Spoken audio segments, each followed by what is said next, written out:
வணக்கம். நான் கோயம்புத்தூர்லேருந்து பிரபு பேசுகிறேன். என்னோடய பேர் கோயம்புத்தூர். நான் ஒரு சின்ன காய்கறி கடை, மளிகை சாமான் எல்லாம் சேர்ந்து வச்சுருக்க கடை. பிளாஸ்டிக்கை தடை செய்யணுங்கிறது ஒரு சட்டம் இருக்கிறது. நாங்கள் அதை மனசார ஏற்றுக்கிறோம்.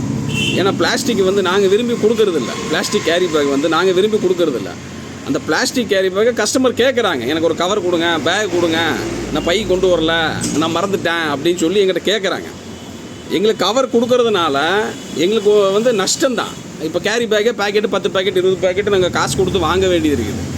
10 பாக்கெட் 30 பாக்கெட்டு மாதம் வாங்கினோம்னா அது குறைஞ்சபட்சம் 500 1000 2000 கேரி பேக்கே ஆகுது எங்களுக்கு.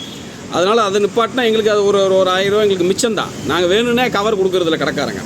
பாருங்கள், இன்றைக்கி பாருங்கள், வடவள்ளி முல்லை நகர் அந்த ஏரியாவில் நிறைய கடைக்கு ஃபைன் போட்டிருக்காங்க. சின்ன சின்ன பழக்கடையில் போய் 200 இப்போ கடையை பொறுத்து ஃபைனு. இந்த கடையாக 3000, அந்த கடையை 5000 ஃபைன் போடுறீங்க.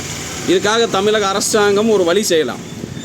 இந்த ரோட்டில் 2 வீலர் ஓடிட்டு வர்றப்போ ஹெல்மெட்டு போடாமல் வரவங்களுக்கு நீங்கள் என்ன செய்கிறீங்க, அதுக்கு ஃபைன் போடுறீங்க. அதே மாதிரி ரோட்டில் கேரி பேக் பயன்படுத்திட்டு இந்த பப்ளிக்கிட்ட நீங்கள் ஃபைனை வாங்கணும்.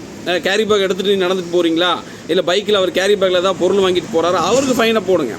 அதை விட்டுட்டு எங்கிட்ட நீ தான் கவர் வச்சுருக்க, நீ தான் கவர் கொடுத்துருக்கங்கிறது குற்றம் சாட்டுறது ஒரு முறையற்ற செயல்.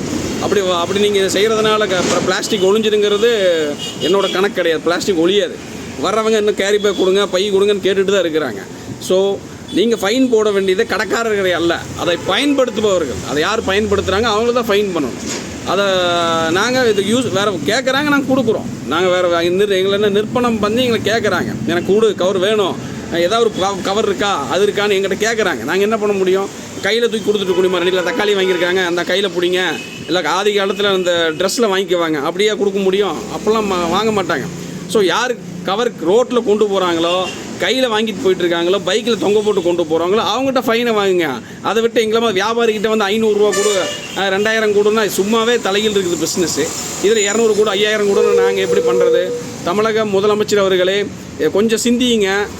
இதை மாதிரி ஒரு ஃபைன் முறையை மாற்றுங்க. அது கொஞ்சம் வசதியாக இருக்கும். அப்போ தான் மக்கள் மாறுவாங்க. கடைக்காரன்ட்ட ஃபைன் போடுறதுனால அது ஒரு நன்மை ஆக போகிறதில்ல, எங்களுக்கு நஷ்டம்தான் ஆகும். கோவையிலேருந்து பிரபு. நன்றி, வணக்கம்.